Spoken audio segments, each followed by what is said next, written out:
तो जैसा कि आप लोग ने थंबनेल पर देखा कि आज हम लोग पार्ट 2 को देखेंगे, तो आइए पार्ट 2 को देखते हैं। पार्ट 1 में मैंने 1 से लेके 3.1 का मैट्रिक्स का क्लास 12 का 3.1 का पार्ट 1 में मैंने क्वेश्चन 1 से लेके क्वेश्चन 5 तक कराया है। उसमें डिस्क्रिप्शन में लिंक दिया गया है और आप लोग उस वीडियो को जाके देखिए और समझिए अच्छी तरीक़ा से। ये हम जो है पर डे क्लास चलता है, तो आप लोग जो है सभी दिन बैच को ज्वाइन करें। इसमें पूरे मैथ का सही कॉन्सेप्ट देकर पूरे मैथ का सॉल्यूशन कराया जाएगा। तो हम लोग क्वेश्चन 1 से लेकर क्वेश्चन 5 तक देख लिए हैं। आज हम लोग क्वेश्चन 5 का ही 1 देख लिए हैं, अब क्वेश्चन 5 का ही हम 2 देखेंगे।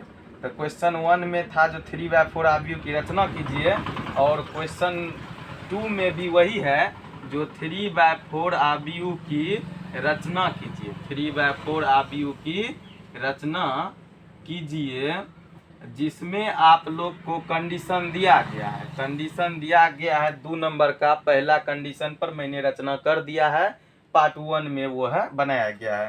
तो आप ये वीडियो ये पार्ट 2 का है, चलिए आइए देख लेते हैं। और इसका कंडीशन दिया गया है aij बराबर 2i माइनस जे।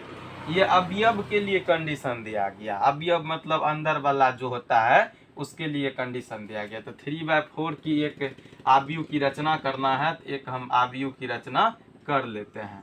तो 3/4 की आव्यूह की रचना करना है, यानी 3 रो रहना चाहिए और 4 कॉलम रहना। समझ में आ रहा है आप लोग को? 3 रो रहना चाहिए और 4 कॉलम रहना चाहिए। तो 3 रो के लिए चलिए हम लिख लेते हैं A11, A12, A13 और A14, A21, A22, A23, A24। उसके बाद A31, A32, A33 और A34। ये समझ में आ रहा है आप लोग को? ये 3/4 आव्यूह की रचना होगी। क्या हो गया? 3/4 आव्यूह की रचना होगी। लेकिन हमको यहाँ ओरिजिनल अंक निकालना है, ओरिजिनल आव्यूह निकालना। ओरिजिनल अंक के लिए हम लोग को ये कंडीशन दिया गया, तो इसी कंडीशन के लिए हमारा अवयव निकालना पड़ेगा। तो ये 3 रो हो गया, 3 हो गया, बाय 4 4 कॉलम हो गया। तो 3/4 आव्यूह की रचना के लिए हम लोग को अब इस कंडीशन से इसमें हमको निकालना पड़ेगा। चलिए आइए देखते हैं। तो पहला दिया गया है A11। तो A11 को कैसे निकालना है? इस कंडीशन पे बैठा के हमको A11 निकालना है। तो पहला वाला हमेशा रो होता है और दूसरा वाला हमेशा कॉलम होता है। तो यहाँ देखिए 2i माइनस जे। इसमें पहला वाला हमेशा i होता है, दूसरा वाला j होता है। पहला वाला हमेशा i होता है, दूसरा वाला हमेशा j होता है। तो यही कंडीशन को हम यहाँ बैठा देंगे। तो i का मान है 1, तो 2 गुना i का मान 1 माइनस j का मान है 1, तो 1। ठीक, तो 2 से 1 में गुना करेंगे तो 2 माइनस 1, इसमें से इसको घटाएंगे तो यहाँ 1 हो जाएगा। यानी अगर हम ओरिजिनल की बात करें आव्यूह की, तो हमारा A11 के जगह 1 आ गया, तो हम यहाँ 1 लिख सकते हैं। चलिए आगे बढ़ते हैं। फिर हमको A12 निकालना है। क्या निकालना है? A12, यानी i के जगह 1 और j के जगह 2। तो 2 गुना i के जगह, यहाँ कंडीशन है ना, यहाँ कंडीशन दिया गया है ये 2i माइनस जे। तो 2i के जगह 1 माइनस j के जगह 2। इसको कर लेते हैं, 2 से 1 में गुना करेंगे तो 2 होगा, माइनस है तो माइनस, 2 यहाँ है तो 2, और 2 में से 2 को जब घटाएंगे तो 0 होगा। यानी मेरा A12 0 निकल गया, तो हम यहाँ 0 बिठा देंगे। समझ में आ रहा है? फिर अगला हम निकालेंगे A13। A13 जो निकालेंगे तो i की जगह 1 है, j की जगह 3 है। तो 2 गुना i की जगह 1 माइनस 3। तो जब 2 से 1 में गुना करेंगे तो 2 होगा, माइनस है तो माइनस, 3 है तो 3 है तो 3। अब भाई साहब 2 में से जब 3 को घटाएंगे तो मेरा -1 होगा, क्योंकि जब 3 में से 2 को घटाएंगे तो 1, लेकिन जब 2 में से 3 को घटाएंगे तो -1 हो जाएगा। तो ये मेरा -1 हो गया A13, तो -1 हम यहाँ लिख देते हैं। आगे बढ़ते हैं A14 निकालने के लिए। तो i का मान 1 और j का मान 4। तो 2 यानी 2 गुना 1 माइनस j का मान 4। तो 2 से 1 में गुना करेंगे तो 2 होगा, माइनस है 4 है। तो जब 4 में से हम 2 को घटाएंगे तो 2 होगा, लेकिन जब 2 में से हम 4 को घटाएंगे तो -2 होगा। समझ में आ रहा है। और मेरा A14 यानी एक 4 निकल गया -2, यहाँ -2 हम लिख देंगे। आइए आगे बढ़ते हैं। अब निकालना है हमको A21 यानी A21 निकालना है।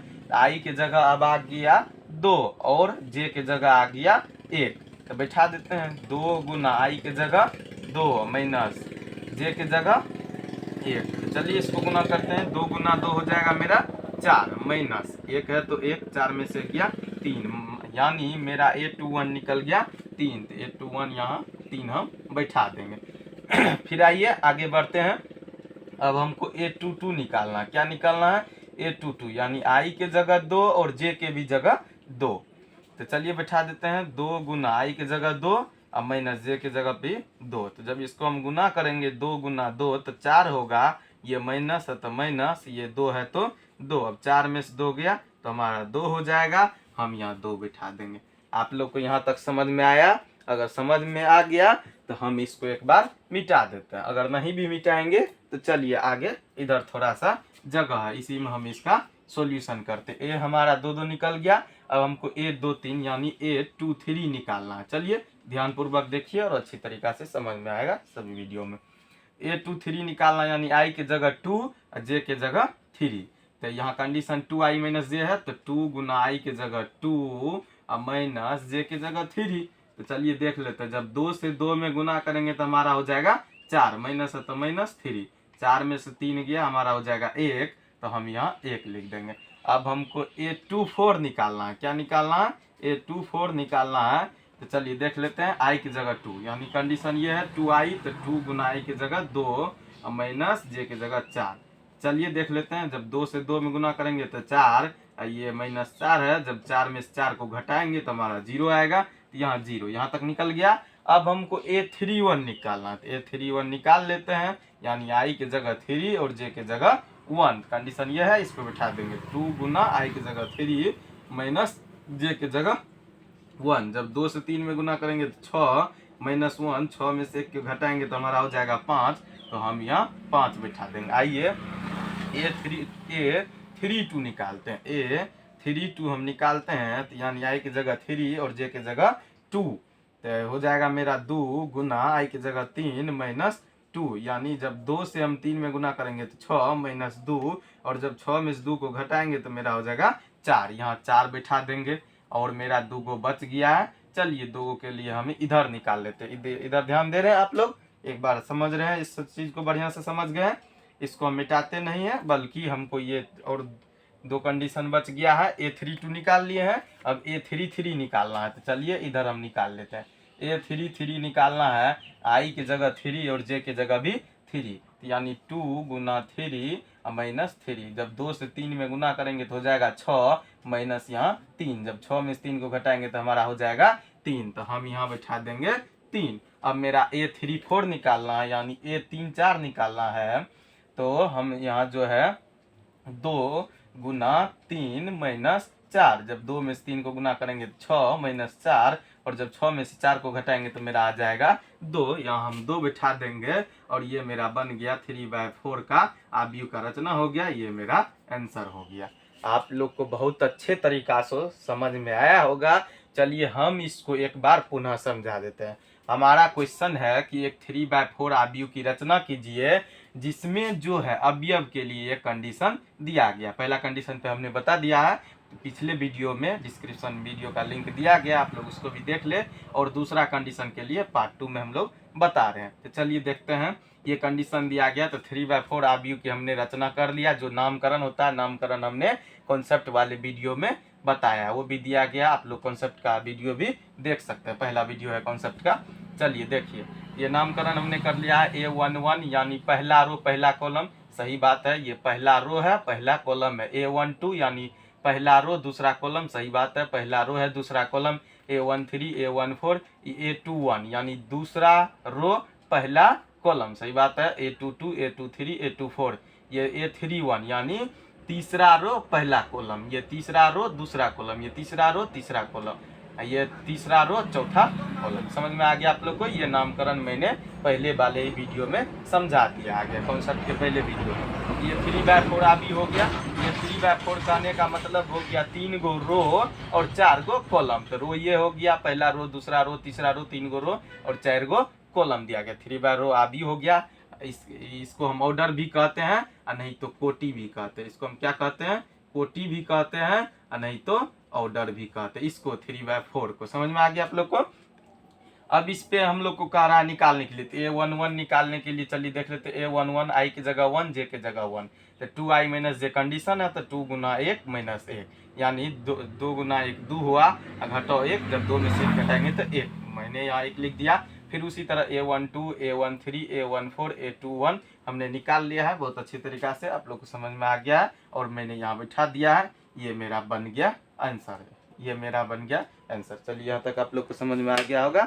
चलिए अगला क्वेश्चन पे बढ़ते हैं। आइए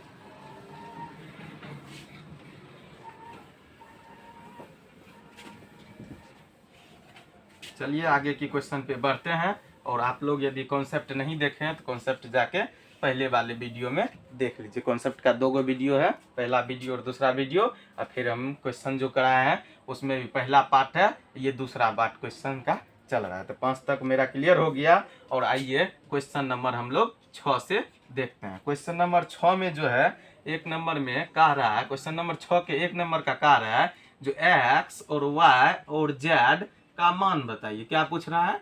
x और y और z का मान बताइए या ज्ञात कीजिए। ठीक है, चलिए हम देखते हैं आखिर बोल क्या रहा है। जो x और y का z का मान ज्ञात कीजिए। मेरा ये आव्यूह दिया गया है और यहाँ लिखा गया है 4 3 x 5 और इधर भी इसके बराबर एक आव्यूह दिया गया है जिसमें लिखा गया है y z 1 5। ये मेरा इधर भी आव्यूह दिया गया। तो इसमें ध्यान दीजिएगा, एक्स वाई जेड का मान पूछ रहा है, क्वेश्चन नंबर 6 के 1 का है। इसमें आप लोग ध्यान दीजिएगा, जो इसमें अवयव बराबर अवयव होता है, ठीक है, मैट्रिक्स का ये गुण है कि इसके अवयव बराबर इसका अवयव कर सकते हो और यही बराबर होता है। तो 4 के बराबर हम लोग y करेंगे, 4 बराबर y, यानी y का तो मान हम लोग को 4 निकल गया, एगो तो हम लोग को निकल गया। समझ में आ रहा ना? 4 के बराबर y, अवयव के बराबर अवयव होता है। इसमें जब मैट्रिक्स के बराबर मैट्रिक्स किया तो अवयव के बराबर अवयव भी होता है, ध्यान दीजिएगा इस बात को। 4 के बराबर y, 3 के बराबर z, x के बराबर 1 और 5 के बराबर 5। तो जब 4 के बराबर हम y किए यानी y बराबर मेरा 4 निकल गया, एक आंसर, एक तो आंसर मेरा निकल गया। अब आइए 3 बराबर हम z करेंगे। क्या करेंगे? 3 बराबर, यहीं लिख देते हैं, 3 बराबर हम z करेंगे, यानी z का मान हमको 3 निकल गया, दूसरा भी आंसर हमको निकल गया। समझ में आया ना? अब x बराबर हम 1 करेंगे, x बराबर हम 1 करेंगे, यानी x का मान हमको निकल गया। तो इसलिए हमको x y और z का मान कितना कितना निकल गया? x का मान 1, y का मान 4 और z का मान 3 निकल गया। ये मेरा आंसर हुआ। आप लोग को समझ में आया? एक बार और देख लेते हैं। अवयव के बराबर अवयव होता है, 4 के बराबर y, 3 के बराबर z, x के बराबर 1 और 5 के बराबर 5 तो कुछ भी नहीं, 5 के तो 5 है। चलिए समझ में आ गया होगा आप लोग को, x y z का मान यहाँ निकल गया है। अब आते हैं आगे के क्वेश्चन, और 6 के 1 नंबर का ये आंसर है, बता दिए हैं आप लोग को, बहुत अच्छी तरीके से समझ में आ गया होगा। अब आइए 6 के 2 नंबर में, ये 1 नंबर का है, हम जो है 2 नंबर का बता रहे हैं। ठीक है, ये 6 नंबर का क्वेश्चन हो गया, ये 6 नंबर का क्वेश्चन हो गया। 6 के 1 नंबर का बता दिए, 6 के 2 नंबर का देखिए। इसमें दिया गया है x plus y 5 plus z, यहाँ 2 दिया गया है, यहाँ एक्स वाई दिया गया है और आगे लिख लेते हैं इसके बराबर भी अवयव किया है 6 2 5 और 8। चलिए देख लेते हैं एक बार क्या कह रहा है। ये आव्यूह के बराबर आव्यूह कर दिया गया है, तो जब आव्यूह के बराबर आव्यूह कर दिए तो भाई साहब हम अवयव के बराबर भी अवयव कर सकते हैं। जी हाँ, अवयव के बराबर भी हम अवयव बिल्कुल कर सकते हैं। चलिए देखते हैं, x प्लस वाई बराबर 6 हम कर सकते हैं, जी बिल्कुल कर सकते हैं। x प्लस वाई बराबर 6, ये मेरा पहला समीकरण हो गया। आगे बढ़ते हैं, फिर 2 बराबर 2, तो ये तो 2 का मान कोई कहने वाली बात नहीं है। आगे बढ़ते हैं, 5 प्लस जेड बराबर 5, बिल्कुल कर सकते हैं। 5 प्लस जेड बराबर 5, ये मेरा समीकरण 2 हो गया। x y बराबर 8, x y बराबर 8 मेरा समीकरण 3 हो गया। अब हम लोग को इसमें x और y और z का मान चाहिए, तो कैसे निकलेगा? x और y और z का मान हम लोग को निकालना है। तो चलिए ध्यान दीजिए इस बात का, जो कैसे निकालना है। तो जरा ध्यान दीजिए, यहाँ समीकरण 2 में जो 5 प्लस z बराबर 5 है, समीकरण 2 में 5 प्लस z बराबर 5 है, 5 प्लस z बराबर 5 है। तो जब z का मान निकालेंगे तो 5 इधर प्लस 5 है, इधर आके -5 यानी 0 हो जाएगा। हमारा z का मान निकल गया। ध्यान दीजिए इस बात का, समीकरण 2 में 5 प्लस z बराबर 5 प्लस z बराबर 5, 5 प्लस z बराबर 5। तो जब 5 प्लस z बराबर 5 है तो z का मान निकालने के लिए यहाँ 5 और ये प्लस 5 है तो इधर आके -5, जब 5 में से 5 गया 0, तो हमारा z का मान निकल गया। अब हमको x और y का मान चाहिए। चलिए यहाँ तक आप लोग को समझ में आ गया। थोड़ा सा मिटा लेते हैं क्योंकि थोड़ा सा ये लंबा जाएगा, इसलिए हम मिटा देते हैं। नहीं मिटाएंगे, इसको हम नहीं मिटाएंगे। चलिए हम इधर देख लेते हैं, इसमें हम देख लेते हैं इसी का। तो z का मान हमको 0 निकल गया। अब समीकरण 1 में देखिए, x प्लस y बराबर हम लोग को 6 दिया गया है, तो इसलिए हम x का मान जो निकालेंगे 6 माइनस y कर सकते हैं। x प्लस y बराबर 6 दिया गया है समीकरण 1 से। ध्यान देखिए, समीकरण 1 से x प्लस y बराबर 6 दिया गया है, तो x बराबर 6 माइनस y कर सकते हैं, बिल्कुल कर सकते हैं। x बराबर प्लस x बराबर 6, ये प्लस हुआ है, इधर आके माइनस हुआ है। समीकरण 3 में दिया गया है x प्लस y बराबर 8, x y बराबर 8 दिया गया है। क्या दिया गया है? x y बराबर 8 समीकरण 3 में दिया गया है। तो x का मान हम समीकरण 3 में रख देंगे। समीकरण 2 का तो खेल खत्म हो गया, क्योंकि 5 प्लस z बराबर 5, z का मान मैंने निकाल लिया 0, एगो तो आंसर निकल गया। अब समीकरण 1 और 3 बचा, इससे हमको क्या निकालना है? x और y का मान। तो समीकरण 1 कह रहा है x प्लस y बराबर 6, तो x बराबर 6 माइनस y हम लोग निकाल लिया। और समीकरण 3 में x y बराबर 8, तो यहाँ हम x का मान निकाल लिए, तो यहाँ बैठा देंगे। बैठाने में क्या दिक्कत है भाई साहब, बैठा देते हैं। x का मान 6 माइनस y, तो 6 माइनस y बैठा दिए। अब यहाँ गुना है तो गुना, यहाँ y बच गया तो y बराबर 8। चलिए एक बार देख लेते हैं, इसको इससे गुना करना पड़ेगा। तो 6 गुना y तो 6y हो गया, माइनस y गुना y तो माइनस y स्क्वायर हो गया, बराबर इधर 8 हो गया। इसको हमको गुणनखंड के रूप में लाना पड़ेगा। किस रूप में? गुणनखंड। तो 6y minus y square plus 8 है, तो उधर जाके -8, इधर बराबर के बच जाएगा 0। चलिए इसको हम लोग सीधा कर लेते हैं, क्योंकि द्विघात समीकरण का तो नियम है कि पहले स्क्वायर वाला पहले, आप लोग 10वां में पढ़े होंगे, जो पहले स्क्वायर वाला पहले होना चाहिए, उसके बाद कोई x या y व्यंजक वाला उसके बाद होना चाहिए। तो स्क्वायर वाला पहले हम कर देते हैं, तो माइनस y स्क्वायर हो जाएगा, उसके बाद प्लस 6y हो जाएगा, उसके बाद -8 हो जाएगा, तब बराबर के 0 हो जाएगा। ये मेरा द्विघात समीकरण के रूप में आ गया है। तो चलिए अब इसको हम सॉल्यूशन करेंगे, इसी से मेरा x और y का मान निकलेगा। थोड़ा सा लंबा वीडियो है, थोड़ा सा लंबा क्वेश्चन भी है, इसलिए ये ध्यानपूर्वक समझिए। तो चलिए देख लेते हैं, किस किस को गुण जोड़ने या घटाने पर 6 होना चाहिए, उसी को गुना करने पर 8 होना चाहिए। तो भाई साहब जब हम 4 और 2 को गुना करेंगे तो 8, और जब और 4 और 2 को जोड़ेंगे तो 6 हो जाएगा। तो यही बात हम यहाँ लिख देंगे। द्विघात समीकरण में आप लोग ने पढ़ा होगा 10th क्लास में। तो 4 और 2 को, तो जब यहाँ देख लीजिए 4 और 2 -8 होना चाहिए गुना करके, यानी एक मिनट हम बता रहे हैं, इस बात को समझा रहे हैं। तो चलिए देखते हैं, इसमें जो है शुरू में माइनस है, तो माइनस को हम लोग को कॉमन लेना पड़ेगा, क्योंकि नियम में जब भी पहले माइनस रहता है तो कॉमन लेना पड़ता है। तो पहले हम लोग माइनस को कॉमन ले लेंगे, और जब माइनस को कॉमन ले लेंगे तो अंदर वाला चिन्ह बदल जाएगा। तो प्लस का माइनस हो जाएगा 6y, फिर माइनस का प्लस हो जाएगा 8। ये नियम है, जो शुरू वाला माइनस होता है तो उसको आप लोग कॉमन ले लीजिए, और कॉमन लेने के बाद अंदर का सारा चिन्ह बदल जाता है। तो यहाँ हो जाएगा मेरा 0 हो जाएगा। अब भाई साहब जब इधर माइनस है तो इधर भेजेंगे माइनस को, तो माइनस में 0 गुना करेंगे तो 0, किसी भी अंक, कोई भी अंक हो या कुछ भी हो, जीरो में जब गुना करेंगे तो जीरो हो जाएगा। चाहे आप भी जीरो में गुना हो जाइएगा तो आप भी जीरो हो जाइएगा। तो माइनस को जीरो में गुना करेंगे तो सीधा जीरो हो जाएगा। तो यहाँ तक समझ में आ गया। अब हम इसको तोड़ लेंगे तो वाई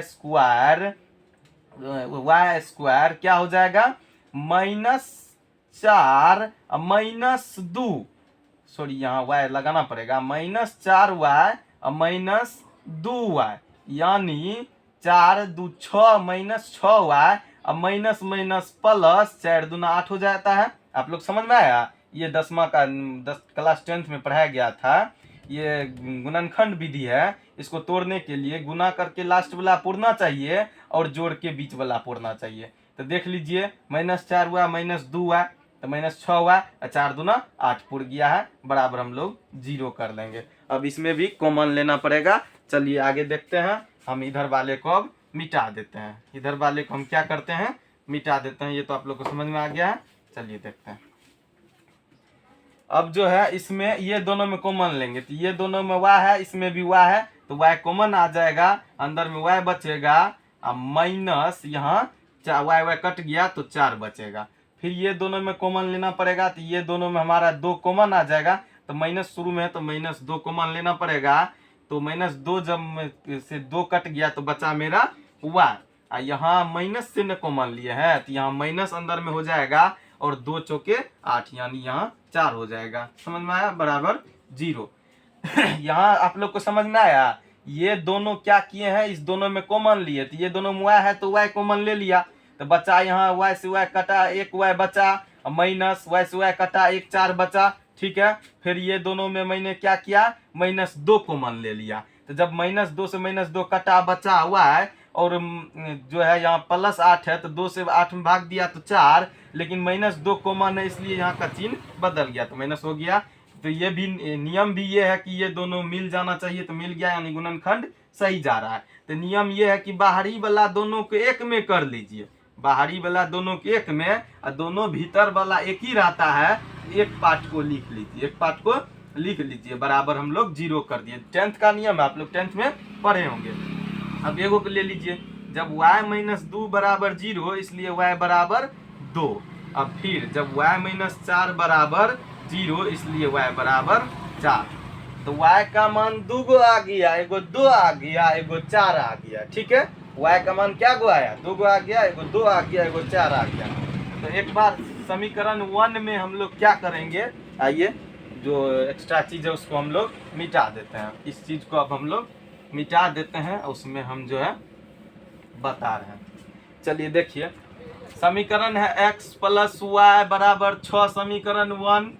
ठीक है, और y का मान हमको 2 आया है तो x + 2 बराबर 6, इसलिए x बराबर 6 में से 2 जाएगा 4। आप लोग को समझ में आ गया। जब x का मान y का मान 2 रखे तो x का मान सॉरी जब y का मान 2 रखे तो x का मान 4 आया। अब जब y का मान इसी में x + y बराबर 6 में समीकरण 1 में जब हम y का मान 4 रखेंगे तो x + 4 बराबर 6, इसलिए x बराबर 6 - 4 यानी 2। आप लोग समझ में आया।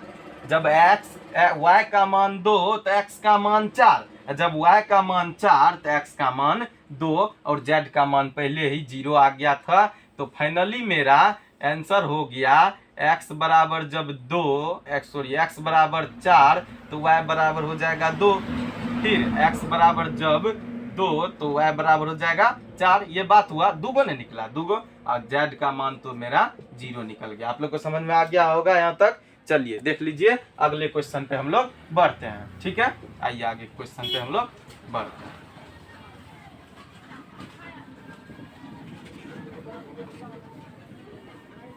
चलिए देख लेते हैं। 6 का जो है 3 नंबर में क्वेश्चन का आ रहा है। 6 का 3 नंबर में क्वेश्चन का आ रहा है, जो मैट्रिक्स में दिया गया है x + y + z, उसके बाद x + z, उसके बाद y + z दिया गया है, बराबर कह रहा है 9 5 7। देख लीजिए भाई साहब, जब हाबियु समान तब अवयव भी समान होना चाहिए।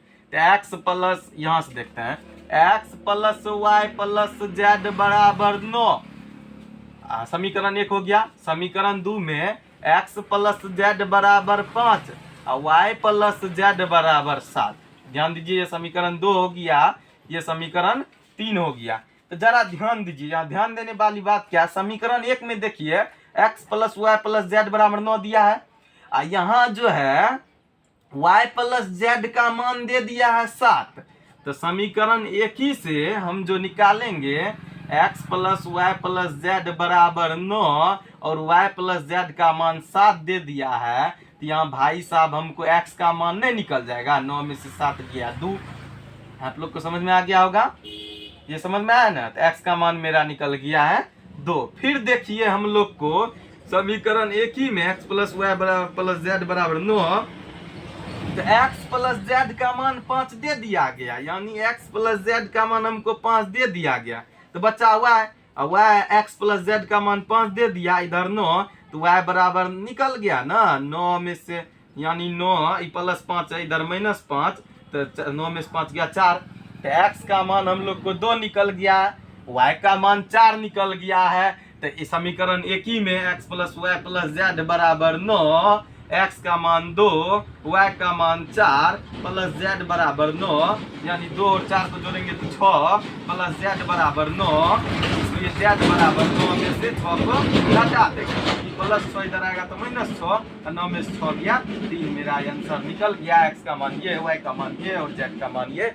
आप लोग को बहुत बेहतरीन तरीका से समझ में आया होगा, ठीक है। चलिए इसको एक बार और देख लेते हैं। x plus y plus z बराबर 9 दिया गया है, समीकरण 1 x प्लस जेड बराबर 5, y प्लस जेड बराबर 7, क्योंकि जब आव्यूह समान तो अवयव समान हम लोग कर सकते हैं। समीकरण 1, समीकरण 2, समीकरण 3 लिख दिया है। तो समीकरण 1 में देखिए x plus y plus z बराबर 9 दिया गया है, और x प्लस जेड का मान 5 दे दिया गया, y प्लस जेड का मान 7 दिया है। तो y प्लस जेड का मान हमको 7 दे दिया गया, तो ये दोनों का मान हम रख दिए हैं। x प्लस 7 बराबर 9, इसलिए x बराबर ये 9 लिखेंगे, और प्लस 7 इधर आ गया माइनस 7, x का मान 2 निकल गया। फिर समीकरण 1 से निकाल लेंगे। x plus y plus z का मान 9 दिया गया है, तो यहाँ जो है x और z का मान हम लोग को दिया गया है 5, तो y बचा, x और z का मान 5 दे दिया गया, तो y प्लस 5 बराबर 9, इसलिए y बराबर 9, इधर प्लस 5 इधर माइनस 5, 4 हो गया। x plus y plus z बराबर 9, समीकरण 1 से हम लोग फिर निकाल लेंगे। x का मान निकल गया 2, y का मान निकल गया 4, और z का मान निकालना ही है बराबर 9, तो 2 4 6 प्लस z बराबर 9, इसलिए z बराबर 9, इधर प्लस 6 माइनस 6 इधर आ गया, प्लस 6 इधर आएगा तो माइनस 6, 9 में 6 गया 3। मेरा ये आंसर हो गया। यहाँ तक आज मैंने पढ़ाया, 6 तक खत्म हो गया। अगले पार्ट में आप लोग को जो है, अगले पार्ट में क्या होगा, आप लोग का ये चैप्टर खत्म हो जाएगा, फिर उसके बाद हम जो है अगले चैप्टर के लिए कॉन्सेप्ट देंगे। तो ध्यानपूर्वक सभी वीडियो को देखिए, और लाइक सब्सक्राइब कमेंट जरूर करें, ये बात तो भूलना ही नहीं है, ठीक है, क्योंकि यही आपका गुरु दक्षिणा है। चलिए, थैंक यू।